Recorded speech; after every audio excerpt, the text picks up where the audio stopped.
বাজারে আজকে আমরা দাঁড়াচ্ছি, যাওয়ার পথে একটা বাজার পেলাম। একটু করে তেল কোম্পানির তরফতে আমরা একটু করে তেল দিচ্ছি। এটা বৃষ্টি সুগন্ধি নারকেলের তেল। যাদের মাথা চাপাই কামড়ায় জিনিস পারে, মাথার যন্ত্রণায় ঘুম পাচ্ছে পারেন না, মাথাতে শীত ওঠে, মাথাতে ভাব ওঠে, মাথাতে গরম ওঠে, তারা আমাদের এই বৃষ্টি তেলটা ব্যবহার করবেন। এটা বৃষ্টি সুগন্ধি নারকেলের তেল। এর ভিতর তো আছে বাদামের তেল, তিলের তেল, কদুর তেল, আমলকি, হত্যকি, বয়রা, মেয়েটি, বিভিন্ন রকমের গাছ গোছালি জাল করে শোধন করে দাদা এই তেলটা তৈরি করা হয়। একটু করে তেল আপনারা মাথায় দিয়ে যান। চুল পড়া বন্ধ করবে, চুল লম্বা করবে, চুল ঘন করবে, চুলের গোড়ায় গোড়ায় কুষ্টি নিয়ে আসবে।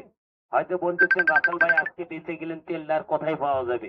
এই তেলটা ভাই যে কোনো মনারি দোকান, কসমেটিকের দোকানে, যে কোনো পানের দোকানে তেলটা খোঁজ করলে আপনারা পাবেন। এই তেলের দাম ভাই মাত্র 120 টাকা। আমি রাসেল ভাই কারো চুদির ভাই লই। এই ভিডিওটা ভালো লাগলে দাদু ভাই একটা লাইক দেবেন, একটা শেয়ার দেবেন।